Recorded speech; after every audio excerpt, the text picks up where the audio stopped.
O cristão, na verdade, quando a gente vai para a igreja, a gente não vai para ser feliz. Na verdade, ontem até é tão assim interessante isso que você está falando, que ontem eu tive a oportunidade de ministrar lá na nossa igreja e eu falei referente a isso. Porque nós estamos acostumados nas conquistas. Nós não estamos acostumados na perca. E, na verdade, o evangelho é isso. O evangelho é você perder para ganhar. Você quer ser o primeiro, a Bíblia diz que você tem que ser o último. Sim. Jesus nos ensinou isso. Jesus nos ensinou a ser servo. Servir. Ele veio para servir. Jesus não veio para ser servido. Jesus veio para servir. Então, isso que você está falando é muito interessante. E é isso que eu tenho falado, né? Principalmente quando a gente tem a oportunidade na igreja de falar para que as pessoas atentem a isso. Não só pelas conquistas, mas também pelas percas, por esses altos e baixos. Porque nós vamos passar aflição nessa terra. Não tem como você estar 100% todos os dias. Tem dia que você não está legal. Sim. E isso é normal do ser humano. Nós somos seres humanos. Você não pode se perder quando tiver mal, né? Sim, nós somos seres humanos. É por isso que nós temos que entender isso. Quando a gente entende isso, fica mais fácil a caminhada. A vida fica mais leve, né? Isso, Exatamente. porque você sabe que vai passar. Você sabe que aquele momento de angústia que você está tendo, no outro dia vai passar. Ou às vezes demora um pouco mais, mas com certeza vai passar. Mas a velocidade com que isso passa depende muito da sua fé. Sim. Se você é um cara mais conectado, você acelera o processo, né? Sim. Tudo é passageiro, de fato, né? Mas você sabe que eu tenho analisado e visto algumas coisas que, assim, não é só o momento ruim que vai passar. Às vezes o momento bom também passa muito rápido. Sim. Eu tava assistindo aquele episódio do Oscar lá, que o Will Smith deu um tapa na cara do Chris. E depois tinha uma frase de um cara que eu admiro muito no cinema, que é o Denzel Washington.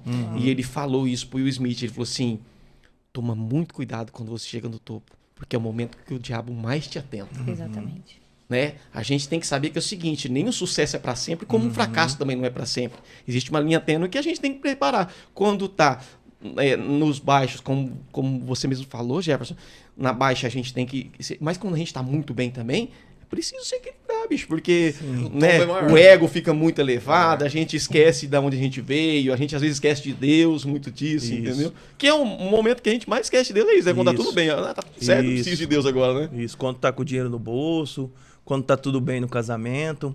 É por isso que muitas das vezes a gente passa por essas dificuldades, para que a gente possa entender isso. Né? Então, quando às vezes as pessoas têm o bastante, né, muitas das vezes elas passam por isso, né? Elas esquecem da sua origem, esquecem de onde que veio, esquecem daqueles amigos de infância. Né? Então, a gente tem que tomar muito cuidado, como você disse. Né? Não quando a gente está lá embaixo, mas quando a gente está lá em cima. Também. É legal. Agora, deixa eu te perguntar, como é que surgem a comunidade terapêutica Suriel? É 2018? 2017. 2017? Sim. Eu peguei a informação errada, então. Como é que surge ela? Vocês tinham alguns trabalhos antes disso ou não? Nasceu exatamente quando surgiu a Suriel? A Suriel, na verdade, nasceu comigo, né? Não parece, mas eu fui um dependente químico, né? Eu sou, na verdade, a gente fala que nós somos um adicto em recuperação, né? Pro resto da vida. Eu ouvi falar muito disso né? mesmo. A gente vai ter que, pro resto da nossa vida, quando nós estiver nessa terra, a gente vai ter que vigiar, a gente vai ter que policiar algumas situações. Né? Então, eu passei por esse processo. Então, a Suriel começou comigo. Com o processo que eu passei, né? Eu fui um dependente químico por 12 anos da minha vida, perdido. E nessa época eu já tinha conhecido a minha esposa, né?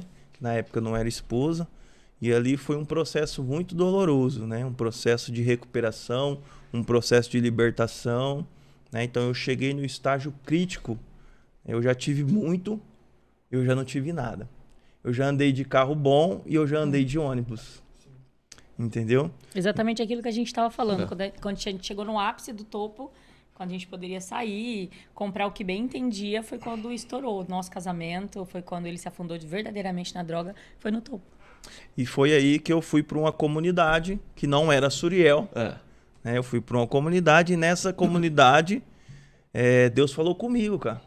Tipo, Deus falou comigo, ó, agora você não vai fazer mais nada, você vai trabalhar para mim, você vai sair, você vai montar uma comunidade. E assim, ele me mostrou a comunidade pronta. Eu falei, mas como? Eu não tenho recurso, eu não tenho dinheiro. E aí Deus usa o meu pai como um instrumento, né? Ele pega ali o que a gente tinha, né? Nós tínhamos uma propriedade, né? Nós vendemos essa propriedade para poder construir essa comunidade, para poder ajudar outras pessoas que outra hora se encontravam como eu se encontrava naquela situação, para poder estender a mão para essas pessoas, Cara, Assim né? como estenderam pra você. como estenderam para mim.